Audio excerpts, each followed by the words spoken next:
Hello my dear students, welcome back to chemistry classes, class 12th chemistry plus NEET plus JEE के segment में मैं श्रवण कुमार एक बार फिर से सभी स्टूडेंट्स का वेलकम करता हूं। बच्चों आज हमारा चैप्टर नंबर 3 इलेक्ट्रोकेमिस्ट्री का लेक्चर नंबर 9 है। ओके, हमने आपको जो लास्ट लेक्चर प्रोवाइड किया था उसके अंदर एक बहुत ही इम्पोर्टेंट टॉपिक कंप्लीट कराया था जिसका नाम है Kohlrausch law of independent migration of ions. Okay, ये जो लॉ है ये दिया जाता है जनरली वीक इलेक्ट्रोलाइट्स के लिए। जब वीक इलेक्ट्रोलाइट्स को हम लोग किसी सॉल्वेंट में डिसॉल्व करते हैं, मतलब उसका सॉल्यूशन बनाते हैं, तो weak electrolyte in general completely dissociate नहीं होते, बहुत ही कम डिसोसिएट होते हैं। ये वाला पॉइंट, ये वाला कॉन्सेप्ट आप लोग chapter number 2 solution and colligative property से पढ़ना आपने शुरू किया है। ठीक है, आप लोग वहाँ भी इसे पढ़ते हो और यहाँ भी मैं आपको ये पढ़ा रहा हूँ कि वीक इलेक्ट्रोलाइट 100% डिसोसिएट नहीं होते। तो इसका मतलब जो इलेक्ट्रोलाइट 100% डिसोसिएट नहीं होते, अगर उन्हें कंप्लीटली डिसोसिएट किया जाए या उनके जो आयन हैं उन्हें अगर इंडिपेंडेंट हमें करना पड़े तो हमें क्या करना पड़ेगा? डाइल्यूशन का मतलब एडिशन ऑफ वाटर। तो यहाँ पर इस लॉ में यही समझाया गया था, जैसा कि आप लोगों ने लास्ट लेक्चर देखा होगा, कि अगर वीक इलेक्ट्रोलाइट को कंप्लीटली डिसोसिएट कर दिया जाए तो उससे क्या होगा? उससे उसके जो आयंस हैं वो इंडिपेंडेंटली माइग्रेट करेंगे, और जब उस इलेक्ट्रोलाइट की कंडक्टेंस मतलब उसकी कंडक्टिविटी हम लोग फाइंड आउट करेंगे तो उसकी कंडक्टिविटी उन दोनों आयंस की आयोनिक कंडक्टिविटी के सम के इक्वल होगी। उसके बाद फिर हमने लॉ जब पढ़ा दिया था उसके अलग अलग केसेस बताए थे कि अगर इक्विवेलेंट कंडक्टिविटी गिवन हो आयंस की तो क्या फाइंड आउट कर सकते हैं हम लोग, मोलर कंडक्टिविटी गिवन तो क्या अलग अलग कंडीशन बताई थी आपको। उम्मीद है कि लास्ट लेक्चर आपको अच्छे से समझ में आया होगा। चलिए हम लोग आज के लेक्चर में कोलरोश लॉ का एक छोटा सा पॉइंट और बचता है, उसे कंप्लीट करते हैं और उसके बाद में हम लोग कोलरोश लॉ और जो टॉपिक हमने अब तक कंप्लीट कराया है उसके ऊपर बेस्ड कुछ इंपॉर्टेंट क्वेश्चंस कराएंगे। पहले एनसीईआरटी के, उसके बाद में आपके कॉम्पिटिटिव क्वेश्चंस। तो चलिए स्टूडेंट करते हैं हम लोग लेक्चर की शुरुआत। देखिए, हमें यहाँ पर जो कोलरोश लॉ के अकॉर्डिंग पढ़ना है सबसे पहले वो है एप्लीकेशंस। आपको हेडिंग डालनी है यहाँ पर एप्लीकेशंस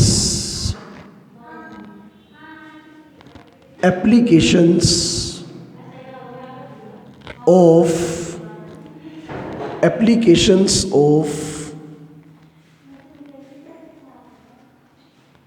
कोलरोश लॉ,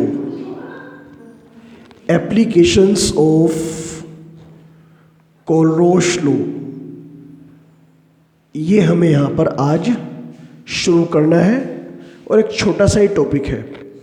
इसमें कहना ये है कि जो कोलरोश लॉ है उससे हम लोग और क्या क्या चीज़ें फाइंड आउट कर सकते हैं, मतलब उसका यूज़ क्या है। देखिए, सबसे पहला जो इसका यूज़ है जो बहुत ज़्यादा इम्पोर्टेंट है, 3 ही कॉन्सेप्ट है इसके अंदर।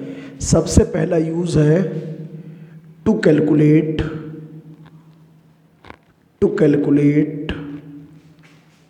कंडक्टिविटी, टू कैलकुलेट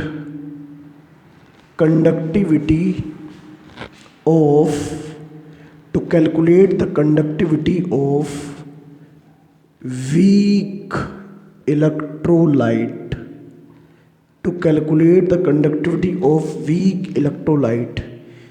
कुछ वीक इलेक्ट्रोलाइट्स होते हैं जैसे कि आपका CH3COOH, क्योंकि ये 100% डिसोसिएट नहीं होते, तो जितने भी डिसोसिएट होते हैं ये अपने आयंस में टूट जाएंगे ऐसे करके। ये तो अगर हम लोग कंडक्टिविटी फाइंड आउट करें, अच्छा कोई भी फाइंड आउट करें, लैम्डा इनफाइनाइट मैंने कहा EQ of CH3COOH, okay, is equal to हो जाएगा lambda infinite EQ of CH3COO minus plus lambda infinite EQ of H plus. ठीक है, तो जो वीक इलेक्ट्रोलाइट्स हैं उनकी कंडक्टिविटी हम लोग इसकी हेल्प से फाइंड आउट कर सकते हैं। पहला कॉन्सेप्ट तो ये, ठीक है, जितने भी वीक इलेक्ट्रोलाइट हैं। अच्छा, फिर इसके हमने 3 केस समझा दिए थे कैसे कैसे हम लोग कैलकुलेट करते हैं। जैसे कि मैंने आपको बताया था, अगर आपको याद हो, कि अगर आयंस की आपको गिवन हो इक्विवेलेंट कंडक्टिविटीज़ और इलेक्ट्रोलाइट की भी फाइंड आउट करनी है इक्विवेलेंट कंडक्टिविटीज़, तो आयंस की इक्विवेलेंट कंडक्टिविटी को आपको सीधे सीधे क्या कर देना है, ऐड कर देना है, इसकी वैल्यू मिल जाएगी। अगर ऐसा हो, आयंस की आपको गिवन हो मोलर कंडक्टिविटी, क्या गिवन हो बच्चों, मोलर कंडक्टिविटी, और इलेक्ट्रोलाइट की आपको फाइंड आउट करनी है इक्विवेलेंट कंडक्टिविटी, तो हर एक आयन की मोलर कंडक्टिविटी को उस आयन के चार्ज से डिवाइड करना है। मतलब this ion divide by its charge, this ion divide by its charge, और ऐड कर देना है। क्या पता लग जाएगा, इक्विवेलेंट कंडक्टिविटी। ठीक, और लास्ट में हमने ये भी लिखवाया था कि अगर आपको आयंस की इक्विवेलेंट कंडक्टिविटी गिवन हो या आपके पास हो, तो आपको फिर निकालनी है मोलर कंडक्टिविटी। मतलब मोलर ही गिवन हो और मोलर ही निकालनी है, मोलर ही गिवन है और मोलर ही निकालनी है अगर, तो आपको क्या करना है, हर एक आयन की मोलर कंडक्टिविटी को उसके नंबर ऑफ मोल से क्या करना है, मल्टीप्लाई। मतलब इसके 2 मोल है, इसके 3 मोल है, तो इसकी मोलर कंडक्टिविटी इंटू 2, इसकी मोलर कंडक्टिविटी इंटू 3, जिसके जितने मोल हैं उसके अकॉर्डिंग हम लोग उसे फाइंड आउट कर लेंगे। तो पहला तरीका तो बच्चों क्या है, पहला कॉन्सेप्ट क्या है, पहला कॉन्सेप्ट है to calculate the conductivity of weak electrolyte. Okay, दूसरी एप्लीकेशन क्या है, application number 2, second point, second है टू फाइंड आउट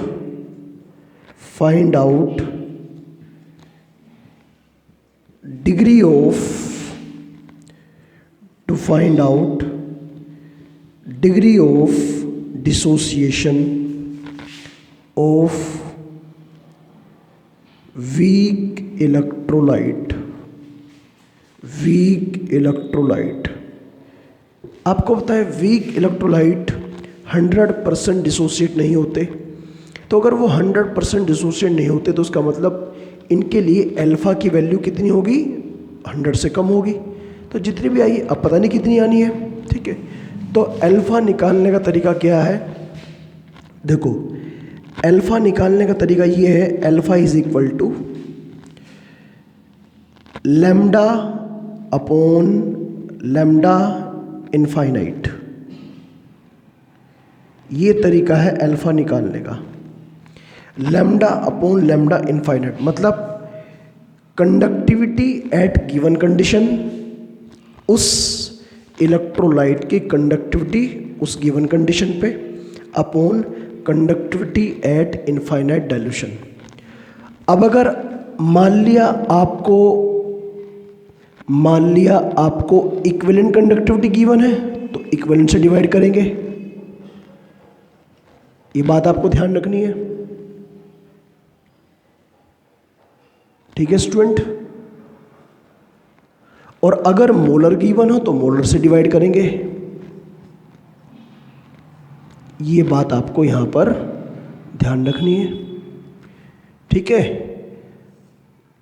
इनमें आपको थोड़ा सा डिफरेंस पता होना चाहिए। ठीक है, ये दोनों तरीके, ये तो है आपका जनरल फॉर्मूला, इनमें से कोई भी कंडीशन यूज कर सकते हैं। अच्छा, अगर आपने इसे 100 से मल्टीप्लाई कर दिया तो आंसर आ जाएगा परसेंटेज में, ये बात क्लियर है। और तीसरा और सबसे इम्पोर्टेंट पॉइंट, सबसे important application to find find out dissociation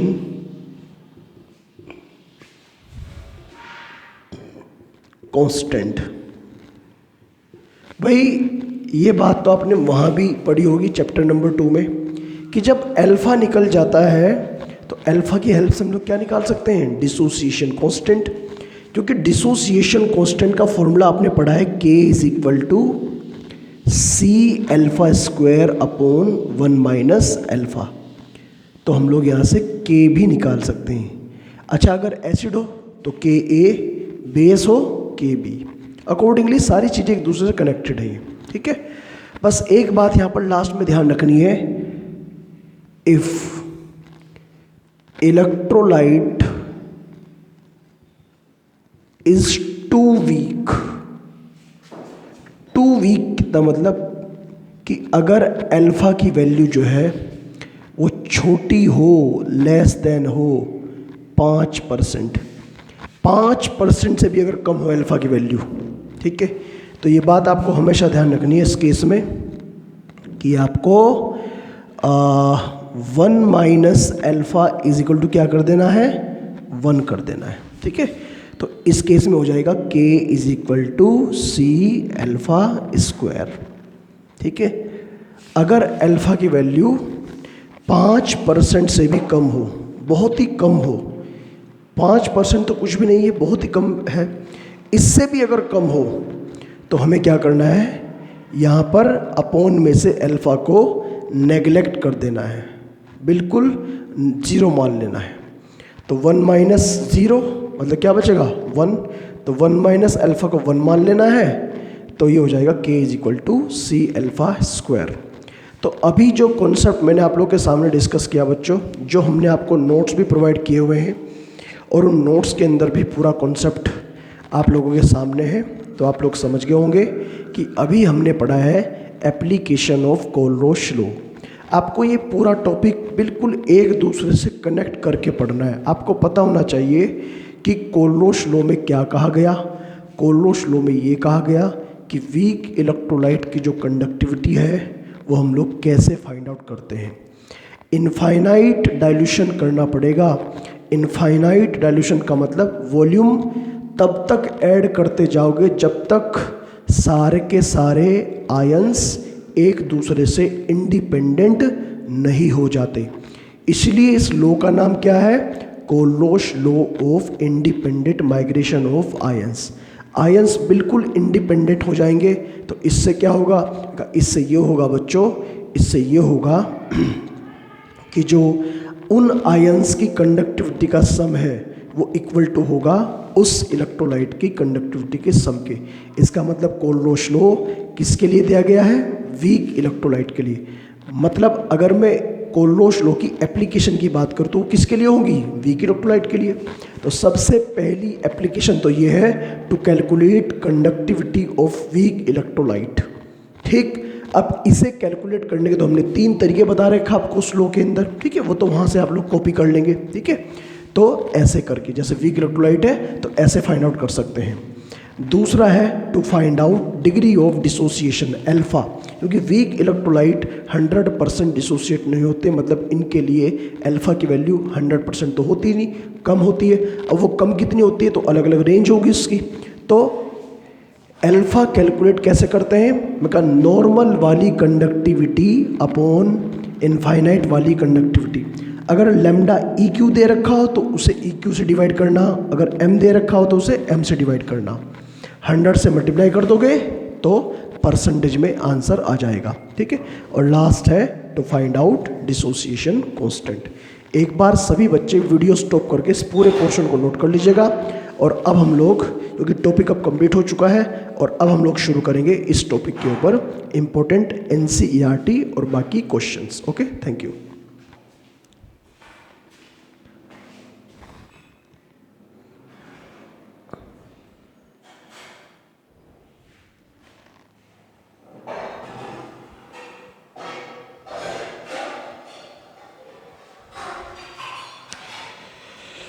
okay student, तो आप लोगों ने ये पूरा पोर्शन नोट कर लिया होगा। मुझे पूरी उम्मीद है। चलिए अब हम लोग शुरुआत करते हैं, स्टार्ट करते हैं अब एक नए कॉन्सेप्ट के साथ।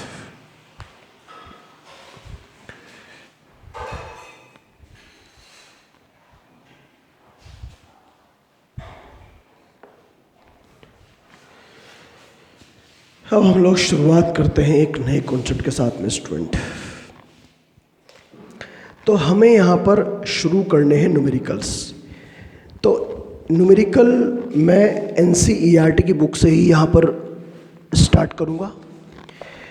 मैं आपको बस एक बात बताना चाहता हूँ बच्चों कि आप लोग जब भी न्यूमेरिकल करें इस चैप्टर के, तो आप लोग अपने सामने NCERT की बुक जरूर रखें, क्योंकि अगर आपके पास में NCERT बुक होगी तो आप लोग आसानी से इन चीज़ों को सोल्व कर सकते हो, बहुत ही आसानी से, कोई प्रॉब्लम आपको नहीं होगी। चलिए शुरुआत जो हम लोग करते हैं न्यूमेरिकल की, वो करते हैं कुछ इम्पोर्टेंट एग्जाम्पल्स। कुछ एग्जाम्पल्स हैं आपकी NCERT की ही है, उनसे करते हैं शुरुआत। जिसमें सबसे पहला क्वेश्चन जो है, क्योंकि मैं एग्जाम्पल की बात कर रहा हूँ, तो एग्जाम्पल में सबसे पहला एग्जाम्पल जो हम लोग यहाँ पर लेके चल रहे, ये है आपका एग्जाम्पल नंबर 3.7। एग्जाम्पल नंबर 3.7 में लिखा हुआ है कैलकुलेट लैम्डा इनफाइनाइट m। आपको लैम्डा इनफाइनाइट m निकालना किसके लिए?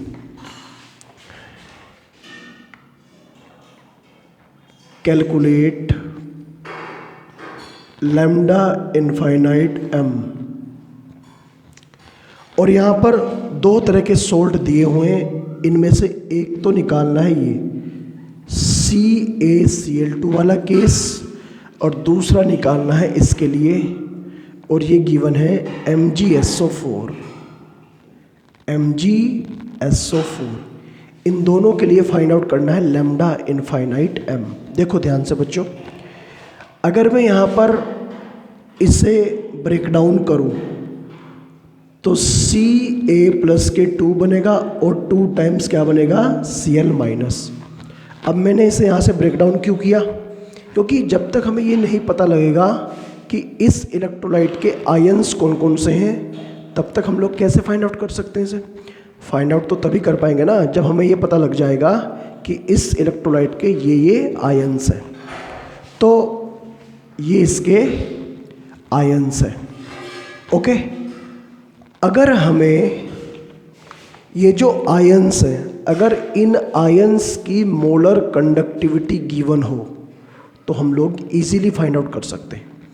देखो, जब न्यूमेरिकल गिवन होगा तो न्यूमेरिकल में आयंस की मोलर कंडक्टिविटी गिवन होगी, जब आपको बोर्ड एग्जाम में न्यूमेरिकल गिवन होगा या फिर किसी एंट्रेंस एग्जाम में, क्योंकि एक डाटा है, ये एक इन्फॉर्मेशन है, ये कांस्टेंट वैल्यू होती है, तो ये आपको हमेशा न्यूमेरिकल में गिवन होगी, ठीक।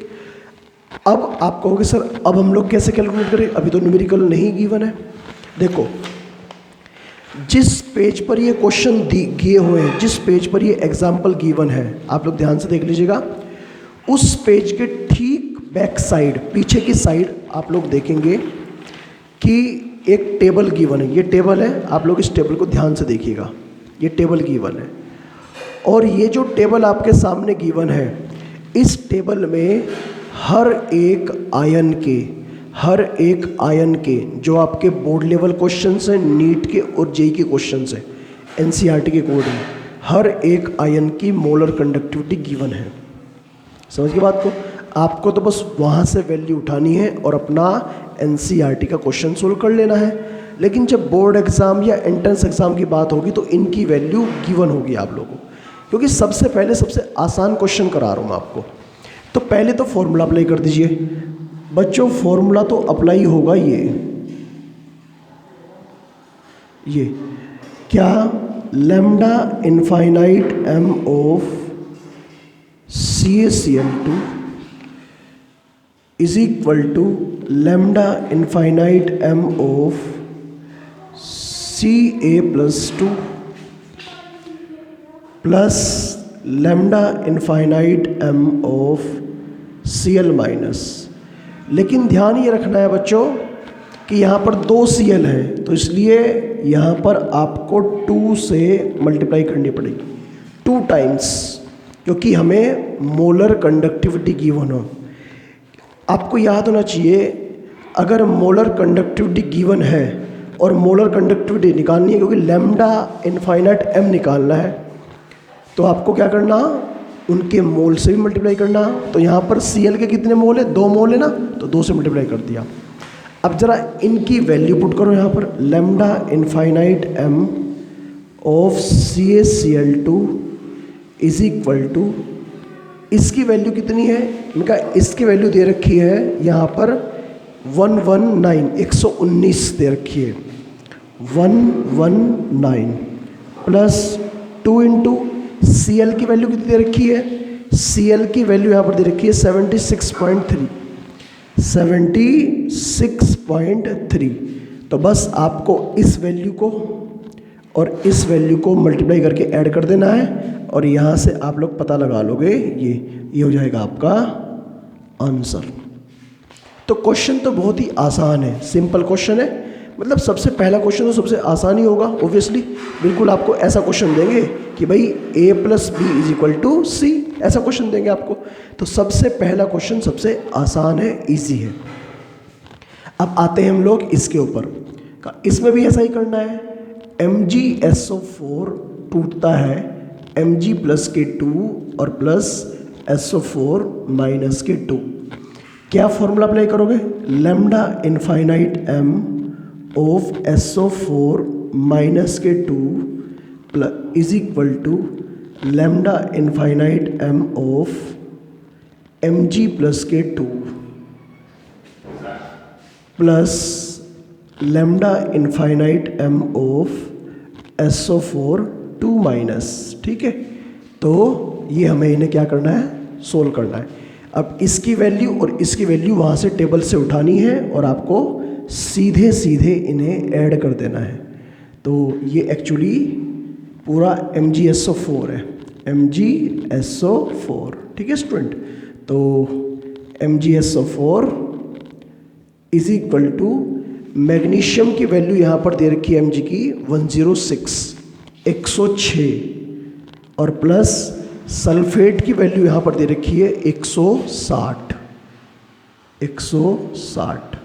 तो बस इन दोनों वैल्यू को, इसे और इसे आपको ऐड कर देना है, और ऐड करते ही आपको यहाँ पर इसकी वैल्यू पता लग जाएगी और आपको आंसर पता लग जाएगा। तो सबसे पहला क्वेश्चन तो सबसे आसान है, NCERT का क्वेश्चन ही है, बिल्कुल स्ट्रेट फॉरवर्ड क्वेश्चन है, कुछ भी नहीं करना है इसमें, जो भी इन्फॉर्मेशन गिवन हो उसके अकॉर्डिंग सोल्व कर लेना है। आयंस की वैल्यू अगर न्यूमेरिकल की बात हो, नीट की, जेई की और आपकी बोर्ड एग्ज़ाम की बात हो, तो आयंस की वैल्यू, ये जो वैल्यू मैंने लिखी है यहाँ पर, आयंस की वैल्यू गिवन होगी। और अगर आपकी NCERT की बात है, तो जहाँ पर क्वेश्चन है चैप्टर के बीच में आपको टेबल दे रखी है, उस टेबल से आप लोग हेल्प ले लेंगे। ओके, तो अभी तो आप लोग वीडियो स्टॉप करके इसे नोट करिए, फिर हम लोग 1-2 न्यूमेरिकल और डिस्कस करेंगे।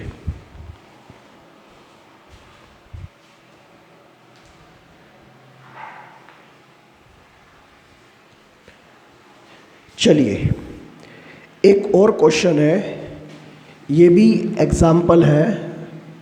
इसी एग्जाम्पल से नेक्स्ट एग्जाम्पल की तरफ हम लोग आते हैं। यही एग्जाम्पल है और इसी एग्जाम्पल से नेक्स्ट एग्जाम्पल पर हम लोग आते हैं, मतलब हमारा एग्जाम्पल नंबर 3.8। थोड़ा सा डिफरेंट क्वेश्चन है। 3.8 क्या लिखा है इसके अंदर, ये कहा कि इस क्वेश्चन में आपको लैम्डा इनफाइनाइट m की वैल्यू दे रखी है, किस किस के लिए, एक तो आपको गिवन है NaCl के लिए, एक गिवन है आपको यहाँ पर HCl के लिए, एक गिवन है NaAC। AC का मतलब यहाँ पर एसीटेट से है, एसीटेट, सोडियम एसीटेट। ठीक है, तो इन तीनों की वैल्यू गिवन है। क्या क्या गिवन है जरा देख लेते हैं। जैसे यहाँ पर NaCl की वैल्यू गिवन है 126.4। उसके बाद HCl की वैल्यू गिवन है 425.9 और आपका NaAC की वैल्यू गिवन है 91। यूनिट है इनकी इतने Simon centimetre square mole inverse, Simon centimetre square mole inverse, और यहाँ पर Simon centimetre square mole inverse, ये वैल्यू गिवन है। इन्होंने कहा इस क्वेश्चन में calculate lambda infinite m of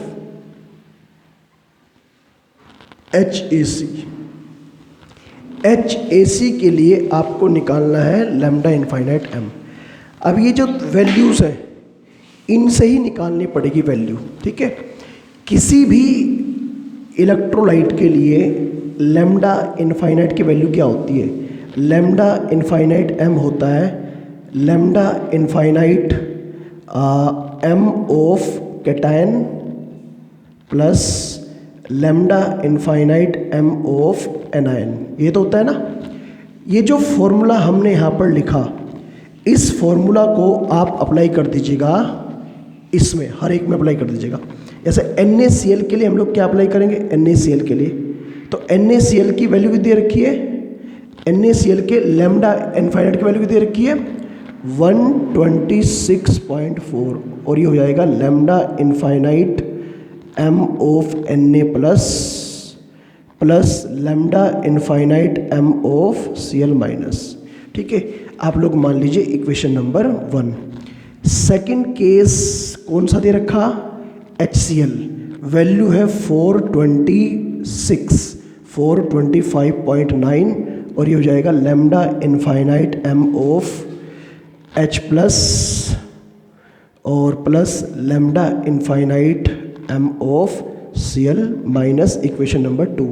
और लास्ट है जो थर्ड केस आपको दे रखा है, वैल्यू तो है 91 और is equal to lambda infinite m of Na plus और plus lambda infinite m of Ac minus, क्योंकि एसीटेट माइनस होता है 3, ठीक है।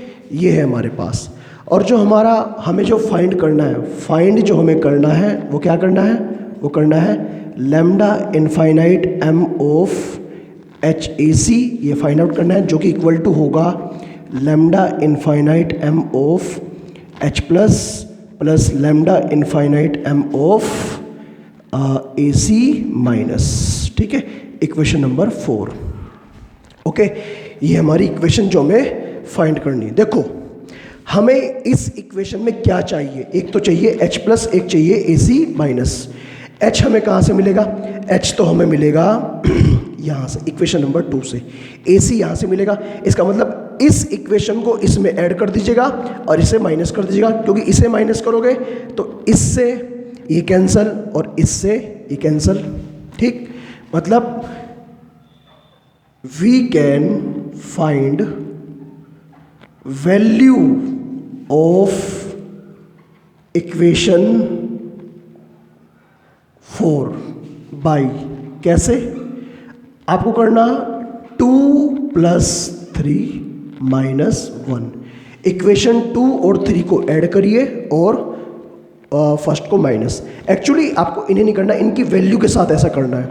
तो इसलिए कह सकते हैं lambda infinite m of HAC। तो इक्वेशन नंबर 2 की वैल्यू कितनी है?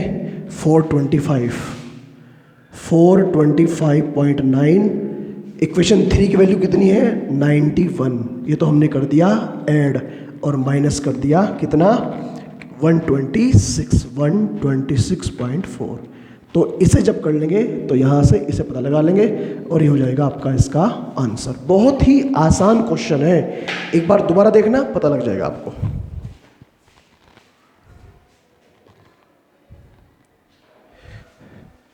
तो स्टूडेंट आप लोग आसानी से इस क्वेश्चन को समझ पा रहे होंगे।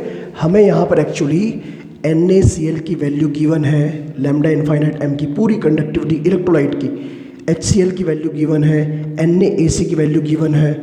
इन तीनों की वैल्यू गिवन है, इन तीनों की तो हमने बना दी इक्वेशन 3, ठीक है, इस फॉर्मूले से, ठीक है। किसी भी इलेक्ट्रोलाइट की कंडक्टिविटी कैटायन और एनायन की कंडक्टिविटी के सम के इक्वल होती है, ठीक है, ये हमने बना दी इक्वेशन। उसके बाद में इसे फाइंड आउट करना, हमका इसकी भी इक्वेशन बना दो। इक्वेशन 4 हमें यहाँ पर ऑब्टेन करनी है, कैसे करेंगे का इक्वेशन 4 की वैल्यू क्या क्या है, मैं कहा एक तो H चाहिए और एक AC चाहिए। H यहाँ से मिलेगा, AC यहाँ से मिलेगा, मतलब इन दोनों को ऐड कर दीजिएगा, ठीक। तो ये प्लस ये सारे प्लस के होंगे, लेकिन इन्हें माइनस करना है, तो माइनस माइनस, तो इससे ये कैंसिल, इससे ये कैंसिल, ठीक है। और एक्चुअली हमें वैल्यू निकालनी है, तो वैल्यू ऐसे निकल सकती है, ठीक। उम्मीद है ये क्वेश्चन आप लोग समझ गए होंगे, और अब तक का जितना भी टॉपिक मैंने आपको पढ़ाया है वो आप लोग अच्छे से आपने लेक्चर देखा होगा और समझ भी गए होंगे। तो बच्चों, आज के लेक्चर को हम लोग यहीं पर कंप्लीट करते हैं, और नेक्स्ट लेक्चर की शुरुआत हम लोग यहीं से करेंगे। हमें कुछ और इम्पोर्टेंट क्वेश्चंस करने हैं इस टॉपिक के ऊपर, मतलब कोलरोश लॉ के ऊपर, ठीक है। तो आप लोग आज के लेक्चर को यहीं तक देखिए और मिलते हैं नेक्स्ट लेक्चर में। Thank you, all the best.